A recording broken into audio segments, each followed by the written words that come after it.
যখন বিশ্বজুড়ে বামপন্থীর উত্থান, বামপন্থীদের উত্থান ঘটছে বিভিন্ন দেশে, ঠিক সেই সময়ে ভারতবর্ষ তথা পশ্চিমবঙ্গে দুধের স্বাদ ঘোলে মেটাচ্ছে ভারত তথা পশ্চিমবঙ্গের বামপন্থী সমর্থকরা। কেন এই কথাটা বলছি? আপনারা দেখেছেন পশ্চিমবঙ্গ তথা গোটা ভারতের অবস্থা, বামপন্থীদের অবস্থান কি রয়েছে।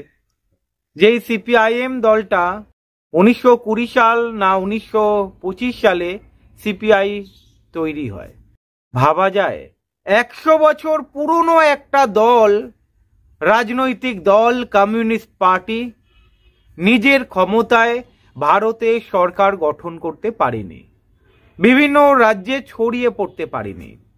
পশ্চিমবঙ্গে 34 বছরের বাম শাসনের অবসান ঘটেছে, ত্রিপুরাতে 35 বছরের বাম শাসনের অবসান ঘটেছে। এখন ত্রিপুরাতে বিরোধী দল সিপিআইএম জবরদস্ত লড়াই দিচ্ছে, কিন্তু পশ্চিমবঙ্গের হালাত কি? পশ্চিমবঙ্গে বহু বাম সমর্থক রয়েছে, বহু সিপিআইএম সমর্থক রয়েছে, অন্যান্য বাম দলগুলোর সমর্থক রয়েছে। তারা চাইছে পশ্চিমবঙ্গে আবার বামফ্রন্ট সরকার। তবে প্রশ্ন হচ্ছে, বামফ্রন্টের নেতৃত্বে যারা রয়েছে তারা কি চাইছে? তারা কি চাইছে বিজেপিকে সরিয়ে সেকেন্ড পজিশনে বামফ্রন্টের অবস্থানকে আনা, তারপরে তৃণমূলকে অ্যাটাক করা, নাকি অন্য কোনো প্ল্যান রয়েছে? যাই হোক, বিচার করবেন আপনারা।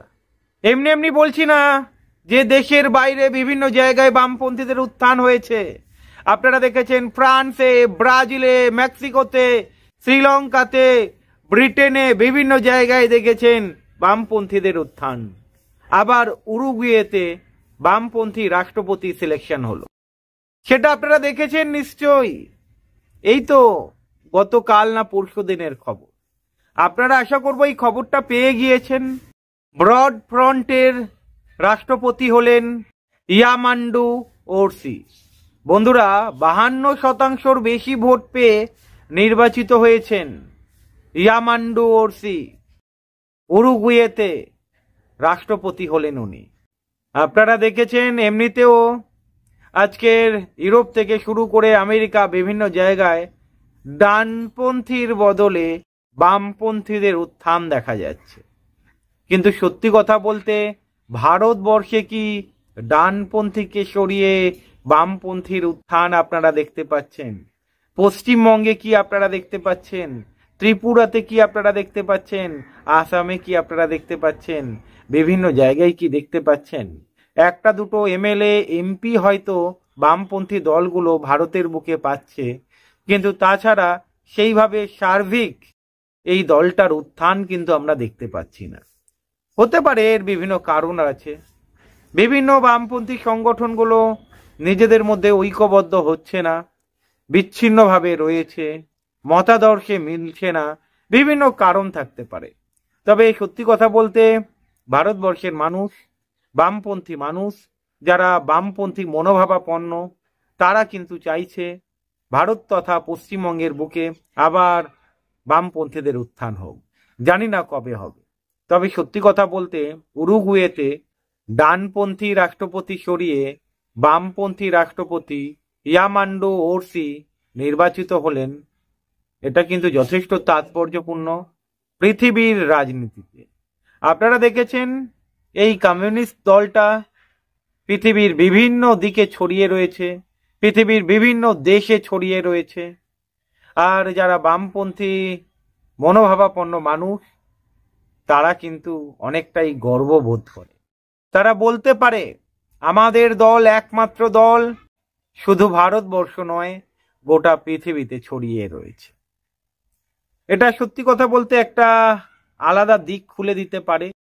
যখন আমরা দেখছি Brazil, Mexico, France, Sri Lanka, Britain বিভিন্ন জায়গায় বামপন্থীদের উত্থান হচ্ছে, বামপন্থী সরকার গঠন হচ্ছে, বামপন্থী রাষ্ট্রপতি নির্বাচন হচ্ছে, সত্যি একটা গর্বের বিষয় যারা বামপন্থী মনোভাবাপন্ন মানুষ। তবে পশ্চিমবঙ্গের বুকে কবে যে আবার কাস্তে হাতুড়ি নিয়ে মানুষ রাস্তায় নামবে, আবার বামফ্রন্ট সরকার গঠন হবে, তবে সত্যি কথা বলতে আমাদের পশ্চিমবঙ্গে বামফ্রন্ট সরকার আবার ফিরে আসবে কিনা প্রশ্ন রয়ে যায়। যেভাবে নীতি নির্ধারণ পশ্চিমবঙ্গের বুকে এই বামপন্থী দলগুলো করছে, মানুষের মধ্যে কিন্তু দাগ কাটতে পারেনি, মানুষের মনের মণিকোঠায় প্রবেশ করতে পারেনি। যাই হোক, সময়ের সঙ্গে সঙ্গে যেমন ঋতু পরিবর্তন হয়, ঠিক তেমনই সময়ের সঙ্গে সঙ্গে ভারতের বুকে বামপন্থী দলগুলোর উত্থান আবার হবে। তবে সত্যি কথা বলতে উরুগুয়েতে যে বামপন্থীদের জয় হলো, প্রেসিডেন্ট সিলেকশন হলো, ইয়ামান্ডো ওরসি প্রেসিডেন্ট হলেন, 52% ওপরে ভোট পেলেন, এটা যথেষ্ট তাৎপর্য। দেখা যাক, পশ্চিমবঙ্গের যারা বাম সমর্থক তারা তো এখন দুধের স্বাদ ঘোলে মেটাচ্ছে। কবে সত্যি কথা বলতে সত্যিকারের স্বাদ পাবে পশ্চিমবঙ্গের মানুষ, সত্যিকারের স্বাদ পাবে ভারতবর্ষের বামপন্থী মনোভাবাপন্ন মানুষ। ত্রিপুরাতে যেভাবে বিজেপি সরকার চলছে, সিপিআইএম বিরোধিতা করছে, জানি না আগামী দিনে কি হবে। সিপিআইএম তো বিরোধিতা করছে, কিন্তু ভোটের সময় আমরা দেখেছি বামপন্থী দলগুলো প্রার্থীই দিতে পারছে না। আমরা পশ্চিমবঙ্গের বুকেও দেখেছি, অনেকে পশ্চিমবঙ্গে একটা অভিযোগ তুলছে যে ছাপ্পা চলছে, রিগিং হচ্ছে, মানুষ ভোট দিতে পারছে না, তাই বোধহয় বামপন্থীদের ভোট পার্সেন্টেজ কম। সত্যিই কি তাই? আপনাদের কি মনে হয়?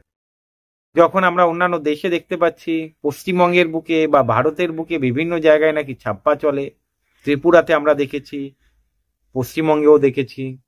তবে আমি একটা কথাই বলবো এখানে, পশ্চিমবঙ্গে যদি বামপন্থী দলগুলো এক জায়গায় না আসে এবং নিজেদের মধ্যে যদি ভুল বোঝাবুঝি মিটিয়ে নিতে না পারে, শুধু শহরে নয় গ্রামে গ্রামে গিয়ে যদি আন্দোলন গড়ে তুলতে না পারে, বিভিন্ন সংগঠনকে চাগিয়ে তুলতে না পারে, প্রতি কটা বুথে যদি পার্টি অফিস গড়ে তুলতে না পারে, তাহলে সম্ভব নয় যে পশ্চিমবঙ্গে আপনারা আগামী দিনে বামপন্থীদের উত্থান দেখবেন। বামপন্থীদের উত্থান দেখতে গেলে শুধু শহর নয়, শহর বাদে গ্রামে গ্রামে আন্দোলন গড়ে তুলতে হবে, মানুষের সঙ্গে জনসংযোগ গড়ে তুলতে হবে, বুথে বুথে পার্টি অফিস তৈরি করতে হবে, বুথ সংগঠন তৈরি করতে হবে। সত্যি কথা বলতে পশ্চিমবঙ্গে সিপিআইএম এর সংগঠন বা বামপন্থীদের সংগঠন খুবই খারাপ অবস্থায় রয়েছে। যদি ফিরতে হয় আগে সংগঠনে মন দিতে হবে, সিপিআইএম এর তরুণ নেতাদের সামনে আনতে হবে। সিপিআইএম এর তরুণ নেতাদের সামনে না আনলে সম্ভব নয়। আপনারা কি বলেন? কমেন্ট করে জানাবেন। ভালো থাকবেন।